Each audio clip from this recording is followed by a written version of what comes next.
সদস্যবৃন্দ, তো ডিএ মামলা নিয়ে একটি গুরুত্বপূর্ণ আপডেট এবং খবর চলে এসেছে। তো আপনার খবর শুনে দেখতে পাচ্ছেন ডিএ মামলার রায় কবে। সুপ্রিম কোর্ট থেকে কিন্তু এবার ফিরে আইনজীবী বড় বার্তা, বড় খবরটি আছে সেটা ডিএ কেস আপডেট। পশ্চিমবঙ্গের রাজ্য সহায়ক কর্মচারীদের মহার্ঘ ভাতা বা ডিএ অর্থাৎ ডিএ মামলাটি কিন্তু সুপ্রিম কোর্টের দীর্ঘ লড়াই চলছে। কর্মীদের মনে অনেকটাই প্রশ্ন, কবে মিলবে ডিএ।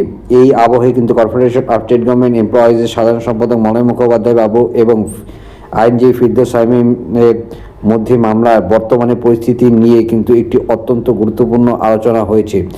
সুপ্রিম কোর্টে ফিরে কিন্তু আইনজীবী বার্তা দিয়েছেন, তা প্রতিটি সরকারি কর্মীদের জন্য তাৎপর্যপূর্ণ।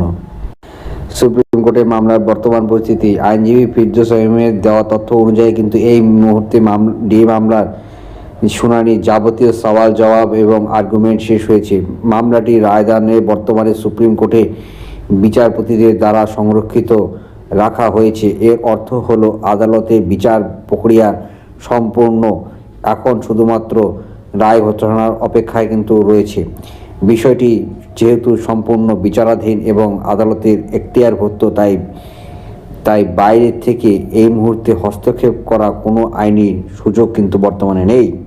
মামলা মেনশন করার ঝুঁকি কেন? কর্মচারী মহলে অনেকেই মনে করছেন যাতে মামলাটি দ্রুত শুনানি জন্য বা রায়দানের জন্য আদালতে ফের মেনশন করা হোক।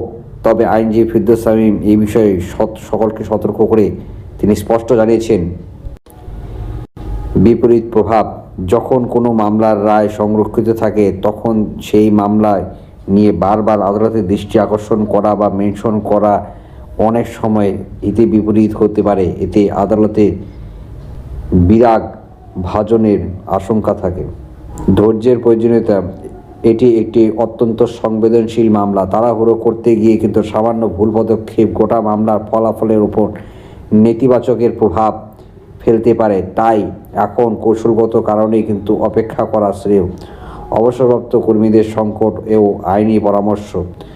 আলোচনায় উঠে এসেছে যে রাজ্যে অবসরপ্রাপ্ত সরকারি কর্মীদের করুণ অবস্থার কথা। দ্রব্যমূল্যের বৃদ্ধি এবং বাজারের নামমাত্র পেনশনে সংসারে চালাতে হিমশিম খাচ্ছে প্রবীণ নাগরিকরা। বার্ধক্যজনিত অসুস্থতা এবং ওষুধের খরচ সামলাতে গিয়ে কিন্তু অনেকেই চরম আর্থিক সংকটের মুখে পড়েছেন।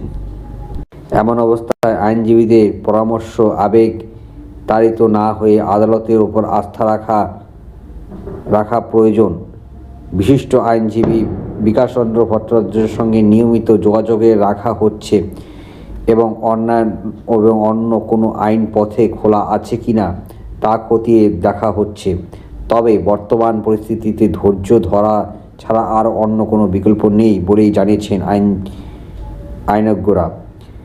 সকল সরকারি কর্মচারীদের ও সংগঠনের প্রতি আইনজীবীদের বার্তা এবং মামলার গুরুত্ব বুঝে কিন্তু কোনো ভুল পদক্ষেপ নেওয়া থেকে বিরত থাকতে হবে এবং সুপ্রিম কোর্টের চূড়ান্ত রায়ের জন্য অপেক্ষা করতে হবে।